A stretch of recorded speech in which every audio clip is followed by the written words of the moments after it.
अस्सलाम वालेकुम। अरबुदो टीवी में खुशामदीद। सऊदी ज़कात टैक्स और कस्टम अथॉरिटी ने अलवदिया बॉर्डर क्रॉसिंग पर मंशियात स्मगल करने की दो कोशिशों को नाकाम बना दिया है। सऊदी अरब के जनूबी शहर अलवदिया के बॉर्डर पर एक बस और एक ट्रक को पकड़ा गया है, जिसमें इंतहाई चालाकी से मंशियात को छुपाकर सऊदी अरब में दाखिल करने की कोशिश की गई है, जिसे सऊदी कस्टम अथॉरिटी ने नाकाम बना दिया है। सबसे पहले अब ये वीडियो देख लें, फिर बात करते हैं।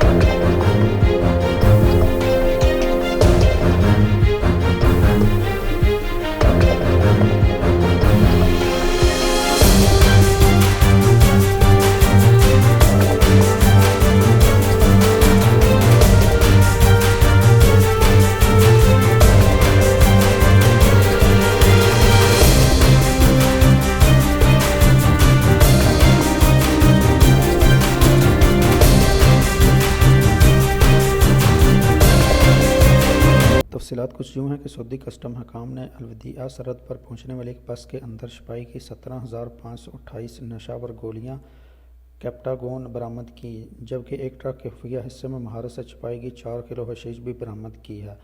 अथॉरिटी ने जनरल डायरेक्टोरेट ऑफ नारकोटिक्स के तावन से गैर कानूनी अशिया के वसूल में मुलव्वस अफराद की गिरफ्तारी के लिए कार्रवाई की थी। सऊदी ज़कात टैक्स एंड कस्टम अथॉरिटी ने माशरे को मंशियात के खतरात से बचाने के लिए स्मगलिंग की तमाम कोशिशों को नाकाम बनाने के अज़म का अदा भी किया है। दोस्तों, ये रही वीडियो के मतलब कमेंट सेक्शन में अपनी कीमती राय का इजहार ज़रूर कीजिएगा। वीडियो को लाइक और दूसरे दोस्तों के साथ शेयर ज़रूर कर दीजिएगा। चैनल पर नए हैं, जब तक आपने चैनल को सब्सक्राइब नहीं किया तो चैनल को सब्सक्राइब करते हुए बेल आइकन को प्रेस कर लें, ताकि आप सऊदी अरब से मज़ीद बाखबर रह सकें। तो मिलते हैं किसी नई वीडियो के साथ, तब तक के लिए मुझे दुआओं में याद रखिएगा। अल्लाह हाफिज़। अस्सलामु अलैकुम।